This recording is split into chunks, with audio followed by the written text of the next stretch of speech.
Hey guys, Delora Davils here, and welcome to day 19 of Ethany's 31 Days of Tarot. And today we're going to talk about, favorite decks for ritual and magic work.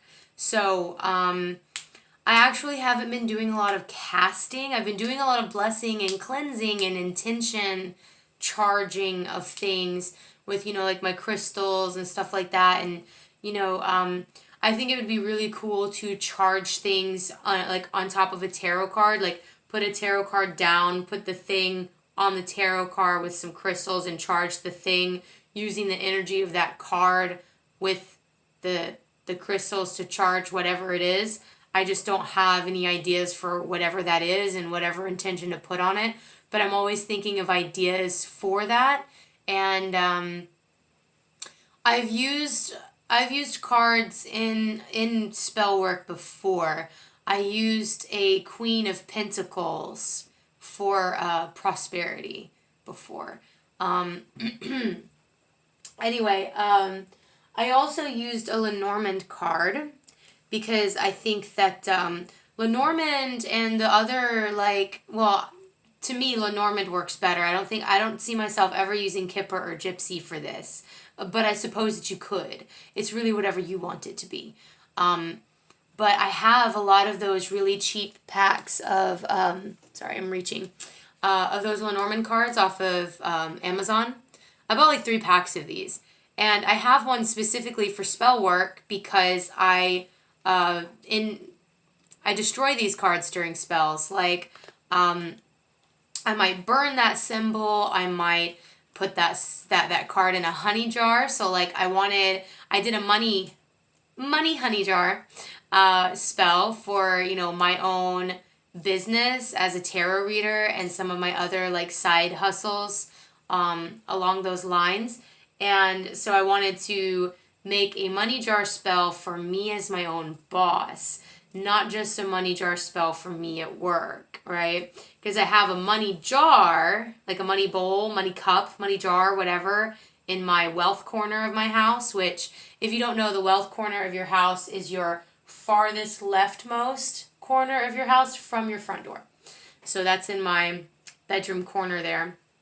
And I feed it and everything, and I feel like that helps with my waitressing. But for my own woo-woo stuff, I really wanted specifically something that was,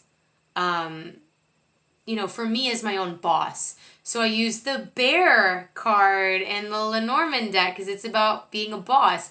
I wrote my petition on the back of that card, right? And put it in the honey jar. And I think it went really, really well. And I used clover honey because, clovers are lucky and, all the just different symbols and stuff. And that's why I say that I think Lenormand is a really good, undervalued deck for magic and ritual work because it's a symbol, that has a greater meaning. And all of magic is about symbols with greater meaning that, the Lenormand for that is like, why?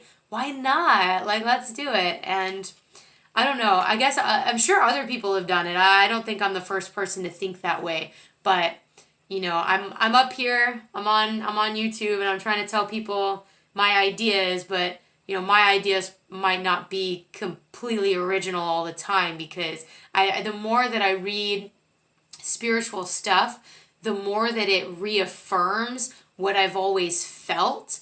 And reading about Carl Jung and the collective unconscious and everything, it's like we all kind of know these things, right? We all know. And our ideas, we could have the same idea at the same time and live on completely other sides of the world. I think there was something about that with algebra or something, like some kind of new algebra. The guy over here and there was a guy over there. They had no contact with each other, but they created it basically at the same time. Anyway, that happens a lot in history. I don't even need to use a specific example. So yeah, using Lenormand cards is cool. I think that the Thoth Tarot is also a really good, if we're going to talk about tarot decks, it's a really good one to use simply because I feel like Lady Frida Harris was tapping into something greater than herself, greater than Crawley could have imagined her to be able to tap into, I think. And whenever I look at those cards, it feels very divinely inspired. And there's not a lot of cards that I pick up and I say, wow, this was divinely inspired. I think that's actually the only tarot deck I've ever picked up and felt that divine inspiration coming out of it. The rest will have, beautiful, amazing artwork, and sometimes it's very spiritual artwork, but it doesn't feel divinely inspired. Whereas the Thoth, there's something really, really magical and divine about Lady Frida Harris's work.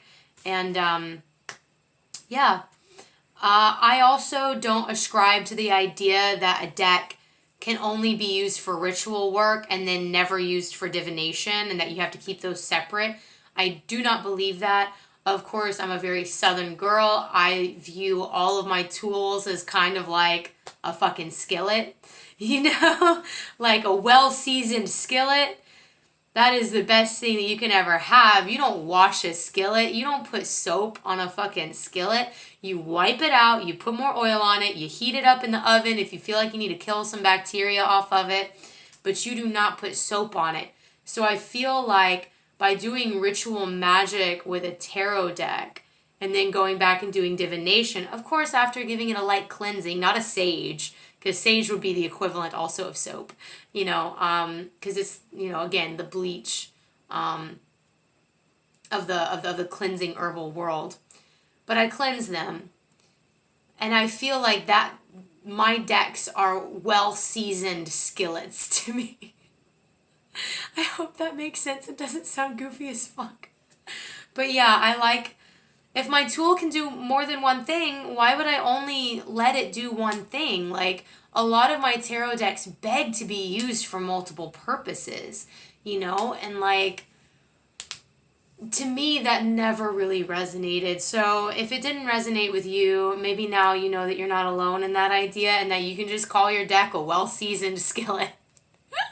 You can attribute it to that. And with that, I'll let you guys go, and I'll see you guys back here tomorrow for day 20. Happy dabbling, and bye-bye.